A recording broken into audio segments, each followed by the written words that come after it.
structure. If we found out that the structure is not working, we could take out a part of the structure and probably plug in another new update to the structure. So what happened was we started off with a new process. The process was pretty much open to all the volunteers. So it is not restricted to just one club lead or one community lead. It is open to all, and we said, okay, guys, you can send out your proposals for the meetup, and you can propose how a community should work or how Mozilla should work. We had a bunch of proposals, and upon which all the Mozilla India people started reviewing those proposals. And essentially, after the review, we came up with one solid proposal, which was later discussed in Mozilla India Restructure, the Mozilla India meetup. And this is what the restructure model looks like. So before we used to have task force, Mozilla India task force. Each of those task force would have a functional group. So essentially, it would be like Firefox OS was one of the products then, and then we had Firefox OS, some people evangelizing, some people were web makers, some people were FSAs, some people on localization, stuff like that. Now, that model didn't work much for us. So essentially what we did was, this time we created a totally different model. So now the model looks something like this. On top, so imagine a pyramid, okay? On the top, or rather, actually on the top, you have a team which would work with all the other functional teams and would make sure the work gets done. As simple as that. Any grievances for the functional teams would be addressed by this team, whosoever the team members are, and we call this team as the meta team. So the meta team is probably the team which handles all the disputes, grievances, coordinates between different functional teams, and essentially make sure that the work is done. That's the goal of meta team. Just after the meta team comes something like functional team. So the functional team are a bunch of people who work on specific areas. Example, that's a futuristic technology is function team. Now this function team will actually govern how futuristic technologies like connected devices, VR, Rust, they would be, how will we be talking about them in the community? How will the event start off in the community? Stuff like that. Under this function team will be a ton of very small teams, which we call as focus teams. Essentially, their goal is to maintain focus for at least one of these, like whatever the topic is. So let's consider this as an example. Futuristic technology is a function team. You have one focus team which is Rust, one focus team for VR, another focus team for, let's say, connected devices. Three of the major focus teams will work separately, and they will make sure that things of their focus are achieved in the community. That's what the thing is. That's the three-stage model that we have right now. Now, essentially, just talking after that, this model is flexible. This model is not stringent. It doesn't impose more and more of process overload over a contributor. So essentially, each of these teams have separate and specific members. Members were selected at Mozilla India. But it's not that we have restricted the flow of entry altogether. So see, the meta team is a very selectively chosen bunch of people because they are the experienced people who need to coordinate. That's it. And they know the ins and outs, what problems might arise in a community. Things like that. The second part is the people, or rather archetype of people who are functioning. So very good developers themselves, or they have done some code-based contribution, or rather a core contribution area.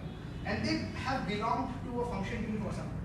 For example, if you guys have been in Firefox OS for some time, and if you guys are now moving towards IoT, so the futuristic technology is one of the function team under which you have a focus team now, which is connected devices, where you belong primarily.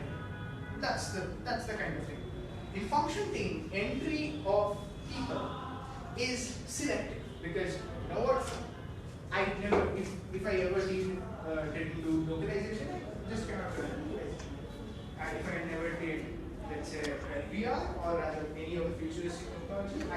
probably would not join, or I would not be led to join. As simple as that. When it comes to focus teams, it's pretty much anyone can join, contribute, and make their way up to the function. That's very simple goal of meta function focus. That's it. Now coming to recognition. So most important part of community lies in what kind of recognition we provide. So since it's like the fact that it's for some time we have been having badges, we have been for certificates, we've done all this stuff. This model actually doesn't ever talk about recognition in general. What it means is, if Mozilla recognizes your effort, if you contribute good, if Mozilla recognizes your effort, you will get something. You will get recognition. Essentially, what that means is, Mozilla does a lot of conferences every year, and it's all hands on stress, generally, and then followed by a series of other like conferences. And essentially, those meetups are meant to be for contributors who have contributed some potential amount of time to Mozilla in some particular area. Okay? So the recognition model right now is driven by your contributions and not what you have probably done in like 5 years back or something like that. So it right now just folds on, if Mozilla recognizes your effort, then you get recognized. There is no community recognition system which is driven by, let's say, community leaders or something like that. Right? It doesn't work. Third is the grievances. So most of the people in communities start having a bit of, there's clash, there are clashes, and essentially people start having problems. So just to make sure that these grievances are totally resolved, they don't affect the large amount of community, there is a meta team which handles all these disputes. So if you have a grievance in the system, you directly point it to meta.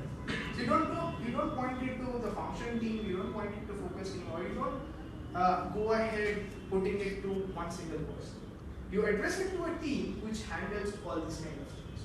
As simple as that. So that is the new model of recognition. Now, two major things about the model of recognition is, first is we are choosing people on the basis of something that we call as meritocracy. What essentially that means is, it doesn't matter where are you from, it doesn't matter what are you doing. If you only contribute to one functional area, the people who are in that functional area will know who you are and what you are doing. That's like very simple. That's the very simple equation. Now, why is this method applicable, or how is it applicable? It works like this. See, let's say Mrinal moved out of Indore today, and he's based out of, let's say, Mumbai, and we're traveling to Bangalore. Now, he has been contributing a bit to localization, a bit to code development. And what essentially will happen is, since he was known in Indore more, and he is not that much known in Bangalore, when he goes to Bangalore, he has probably to contact every of the Bangalore people and say, hey, you know what, I'm trying to move into this particular thing, and if there are events, help me. But this model, you want it. So apart from these three things, these three teams we have another group which is called the geographical. Essentially what that means is, if I am traveling so I'm from Calcutta, if I'm traveling from Calcutta to Bangalore, the moment I come to Bangalore, my function area, the functional area for contribution remains the same. If I'm joined for a focus area, then I am focused on that particular area. Only my geographical location changes, and whichever geographical location I go to, I become part of that community by default. So you don't need to get permissions, or you don't need to just go ahead and talk to hundreds of people asking, hey, you know what are you doing? I want to be the part of the community. By default, you will be a part of the community once you move to the new. That's it. So those are the very new changes that has come. Now, there are a few function areas, there are majorly a few focus areas.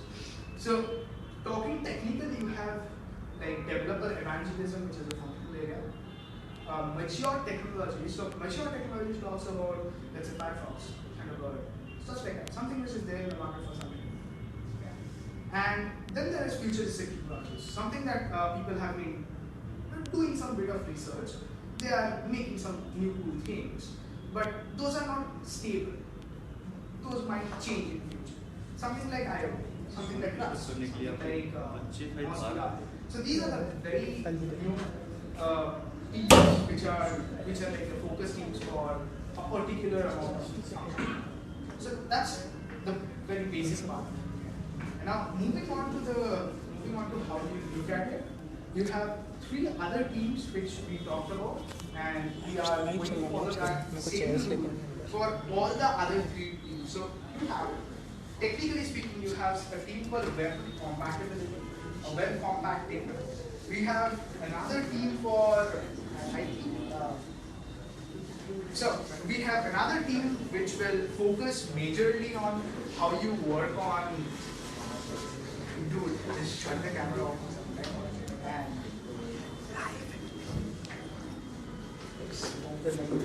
essentially, you can point it at so like lots of people are entertained, so it's live. You can essentially see them.